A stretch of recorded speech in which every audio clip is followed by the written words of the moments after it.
what point do we get to the twist?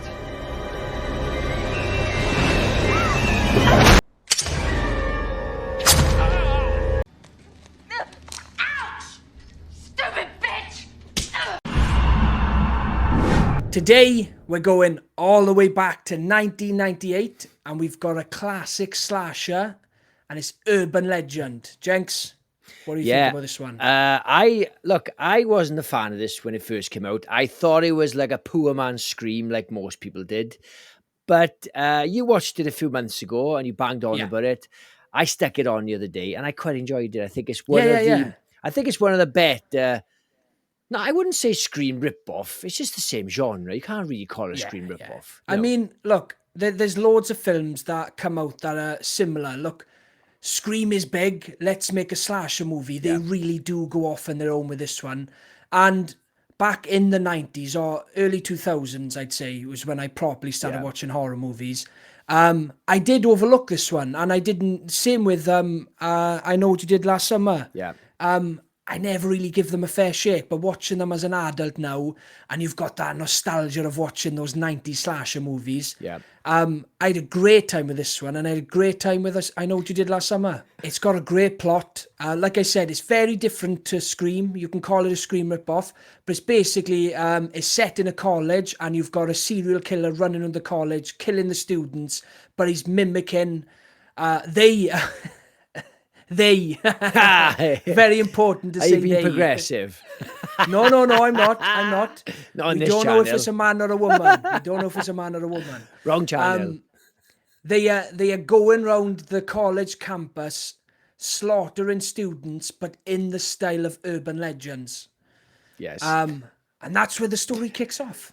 So one of the best things about this film is that it's got such a good cast. Like, these are all the sort of brat pack of the 90s. You got Joshua Jackson, you've got Jared Leto, you've got Michael Rosenbaum, which I know he played Lex Luthor. He's a big star, but I watch him a lot on his podcast, and he has some great guests. Great. Hey, you forgot Robert Englund, 90s brat pack. Robert Englund. so the cast is brilliant, and I think what tickled me when I watched it is that Robert Englund is teaching a class about urban legends, and I'm thinking, I hope it's just a term, because imagine signing up for 3 years learning about urban legends. The crappiest degree ever. Yes, Mr. Jenkins, what degree do you have? Urban legends? Yeah, how shit is that? But he's great. Applying for a job in Tesco. Urban legends on his CV. But I really enjoyed this. Look, there's some great kills in this film, okay? And that's what sets it apart. We will obviously have to give spoilers in this because it's an old film, and we have to talk about the kill at the end. But the kills in it are top notch. So the killer is just basically replicating all these urban legends. So they mentioned at the very start of the film about one in particular about popping candy, pop rocks they call it in America. What was that motion? I don't know. Popping candy, and you drink like a can of pop, can of Coke. Fucking hell, I can't stop. Don't put any if you edit this now, don't put any dicks in there now, okay? Hey, you're editing this, boy. Oh, am I? All right. I'll still put dicks in it. Yeah. Anyway, so they talk about this urban legend. If you eat candy pops, whatever they're fucking called, the ones that fizzle in your mouth, and you drink a can of pop. I thought it was Mentos. Oh, it didn't matter. No. Yeah, it's can, and then you explode or something, which is bullshit. But the killer, they kill. I was trying to say, give away the title. They kill Michael Rosenbaum in a similar way. She puts like loads of rocks in her mouth, and then puts loads of like drain fluid down his gob. Yeah. And I'm like, that's not quite the urban legend. You did just kill him with drain fluid. Yeah, you just but she's not going to kill him with the actual urban legend, is she? He's going to be like, oh, you really got me. Oh, you. No, I know that. Everyone else has been slaughtered, and he gets candy and Coke in his mouth. Yeah, no, I know that. But when they find him dead, they're not going to go, this looks like an urban legend. They're just going to go, yeah, he's been killed by bleach. They're not going to go, hey, there's some popping candy here. I reckon it's an urban legend. No, it's like, no, he's probably eaten Well, it. she could have killed him and then just left behind a packet of popping candy, you know? Yeah. We don't know. What's your favourite kill?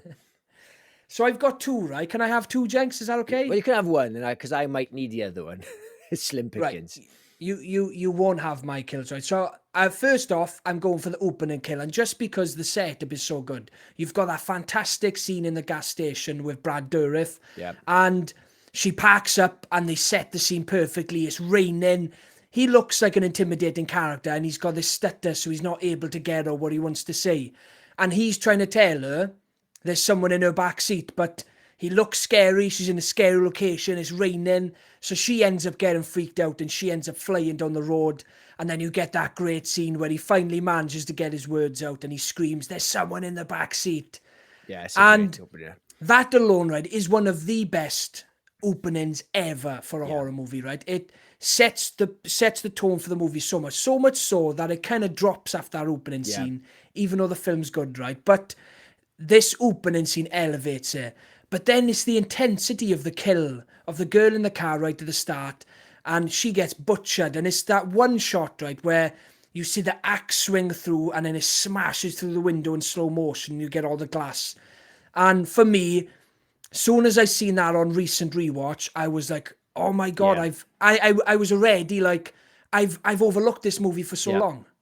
Yeah, for me, there was two great deaths in it for me. The best death for me was the cat pack with the dean of the school. Get the janitor. He's not a janitor. No. He's the dean of the school. Different death. Ah, yeah. See, yeah. So he gets his Achilles sliced under the car. Yeah. And then he's crawling, which is a great death. He's crawling, and she just lets the car roll. And until he crawls onto the spikes that stop you going through like the one-way sort of exit, and the car squashes him. Yeah, that's the janitor. No, it's not. That's the dean. It was the dean of the school. I don't think you're right. It is, because I like that kill and I researched that kill. Well, we'll research it behind the scenes, and I will mention it on the live show. Either way, it's a great kill. I will say, because it was one of my picks, so that is the most painful death. One of the most painful deaths I've seen. Because it'll be slow. This car's going to be going over you slow. You've got those spikes in your back slowly piercing into you. Horrible death. He could have crawled out of the way, you know. He was like just in a straight line. Shut up. and another thing, right? He was probably, do you know how painful it would be to have your Achilles heel cut? Oh my God, it's so my worst nightmare. He's just had his Achilles heel cut. He's probably underneath that car with spikes in his back, still going like that. Oh, my Achilles heel. Oh. I don't care about his fucking spikes. Do you know the dumbest death in it is probably it's Joshua Jackson's death. I can't remember the character's name, but he goes for a piss and then he gets hanged on the tree and he's hanging above the car. It's not that dumb. That's a cool urban legend from the film. No, I know that. What I'm saying is the logistics of that is like, okay, is the killer in the woods waiting for him to take a piss? Please take a piss. Please take a piss. If he doesn't take a piss, I'm going back home empty-handed. I mean, they're students, Jenks. They're chugging back beer all the time. They're always needing a piss. You've started something here. But you've started something. There's a scary movie. I'll start that again. There's a scary movie moment in it where she goes back to the scene of the crime and everything's gone. The hanging body's gone. The car's gone, and I couldn't help but imagine like Ghostface sweeping up like in a scary movie. You know, it's ridiculous. Yeah. Any other deaths? And when you find out who the killer is, you realize how incapable they would be. I'd say just a regular person, not because of their gender, just a regular person. I will say, I'm not saying so much the death itself as if it was one of the best ones. But it's Tara Reid's death. And again, I'll talk about the setup. It's just the setup of that kill and the place it's set in and how big this kill is. That's one that stands out to me as well. You know, when she's hanging from the stairs. Fantastic scene. Yeah, there's so many great moments. And it's the setting for this movie itself as well is fantastic. It's a good death with Tara Reid, but it's not an urban legend, is it? I think the killer got a bit lazy. Like, do you know what? I'm just gonna kill I'm her. just gonna slaughter her. Like, I miss something, right? No, no. When the finale is that you find out it's the friend, okay, and it's the female friend, and it's Brenda, okay, and she's really petite, pretty woman. There's no way she'd be throwing people around. It's ridiculous, isn't it? But let's go past that. She's having revenge. She wants revenge with Natalie because of what she did to her boyfriend with the flashing lights, isn't it? yeah. Why did she kill everybody else? Did I miss something? Because I was quite drunk when I watched it recently. Is she just killing people randomly because the ginger one makes sense, but nobody else? Yeah, if you've missed something, I've missed something too. Because the only thing that screams out to me is obviously the revenge storyline, because obviously she killed her partner by doing that urban legend where you flash a car. But yeah, I think at that point, Jenks, she's just gone a bit nuts. Yeah. So the finale is in like a party. It's the 25th anniversary of the massacre, which is ridiculous. And you know what I noticed? You probably didn't notice this, but I noticed the stupidest things. In the party, it's the first American teen party that didn't have red plastic cups and a keg in the kitchen. Right? Yeah, I did notice that, Jenks. Are you tired or That. Big Right. We are filming this video at 9 o'clock at night, right? I've had a long day. Yeah, it's like, oh, there's no red cups. But yeah, the finale is quite good. But the only problem I had with it is when Brenda, the villain, tied Natalie to the bed, and she's given the monologue, the exposition, explaining why. She's even got a PowerPoint presentation. She got like a projector. I was like, that is the best killer ever. I'm like, no, I'm not just gonna monologue. I'm gonna have a PowerPoint presentation, videos. Yeah. It's funny, innit? Because she'd have to sit there like putting it all together, packing up her projector. Like, it's not really working. neatly. Like, oh, fuck's sake. Hang on, Do you don't know, come like, in yet. When you pull the batteries out there, give them a little rub. Yeah, do that thing, innit? Putting them back in the wrong way. Yeah. But yeah, look, it's a bit hammy at the end, but with the monologuing, but Look, I did enjoy it. People complain, right, about Jason coming back all the time, right? And bear in mind, Jason's like this basically zombie. People even complain in the later movies that he keeps coming back, right? But this is just a regular woman, young, beautiful woman, regular person. And she comes back a few times at the end, to the point where she turns back up in the car, doesn't she? And then she ends up in the lake, drowns. There's no way she's surviving that. And then you've got that scene then where you're in a different campus with different students all together, and the camera turns and she's sitting there.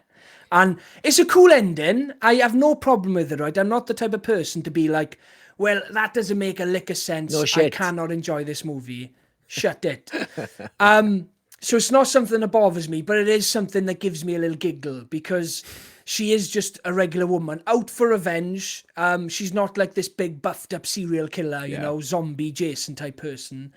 But yeah, it's definitely one of the most bonkers ending of a slasher movie. It isn't grounded in reality. So like, she's in a new campus as a new killer, and nobody says like, aren't you a bit old to be here? You're about 45 now. You're still in the campus killing people. 20 years later. Yeah. Yes, with a clip with a file on her chest. Oh, hi, where's my next class? But yeah, I would recommend this if you haven't seen it. We've spoiled it now, so it doesn't matter. Tough. But yeah, there's quite a lot of good ones in the 90s. Cherry Falls, we'll have to watch that and maybe review that one day.